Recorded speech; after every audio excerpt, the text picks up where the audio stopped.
Salgın döneminde bir nebze turizm sektörleri iş yerlerini maddi olarak çevirebiliyordular. Ama salgından sonra şu anda bütün acenteler kendi yanında çalışan iş personellerinin hepsini işlerine son verdiler.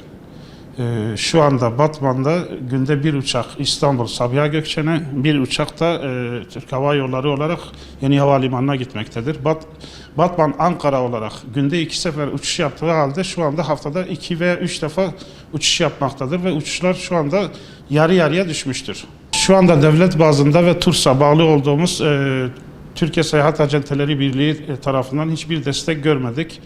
Ve Batman'daki TSK'lardan da hiçbir destek görmedik. Turizm sektörü şu anda batma aşamasında. Tek umudumuz bir an önce pandeminin bitip iç ve dış turizmin açılmasıdır. Şu anda yaptığımız ciromuz sadece ve sadece mülk sahiplerine kira ödeme derdindeyiz. Eğer onu çıkarabilmişsek ne mutlu bize.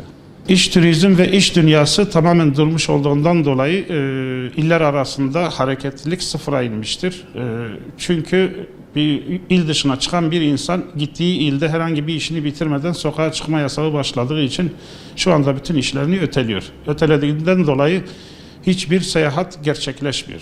Şu anda tek talebimiz, İsteğimiz zaten Covid'in bir an önce iç ve dış turizme açılması için tüm dünyada son bulmasıdır. Devletten, yetkili kişilerden istediğimiz turizm sektörünü desteklemektir. Batman'da yaklaşık 24 tane aktif halde acente varken şu anda 12 taneye düşmüştür. Ve bu acenteler de mevcut personellerin işlerine son vermiştir.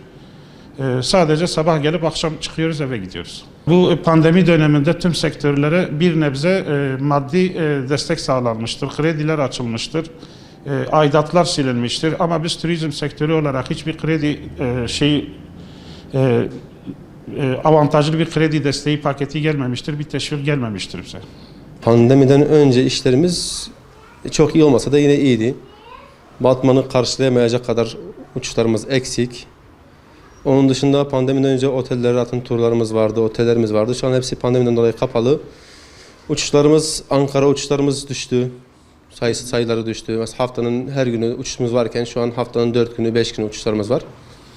Onun dışında İzmir uçuşlarımız haftanın 3 günü vardı. Şu an haftanın 2 günü var. İstanbul Yeni Havalimanı uçuşlarımız günde 2 tane varken şu an günde 1 taneye düştü. Yolcu azlığından dolayı, pandemiden dolayı. Yolcu sayısı tabii o da düştü. İnternetten alışverişler arttı. Bu sefer acenteler biraz daha az talep edilmeye başlandı. Yani bu bayağı bir etkiledi bizi. Kira karşılama konusunda olsun, kendi ihtiyaçlarını karşılama konusunda bayağı bir eksikliğimiz olmaya başladı. Bilet fiyatlarında bir ahım şahım bir yükselme yok. Ortalamanın biraz üstüne çıktı. O da çok aşırı değil. Yani gayet fiyatlar uygun. Yükseklik yok çok fazla. Yok, çok yükseklik yok. Yani erkenden yine alındı mı uyguna bulunabiliyor biletler.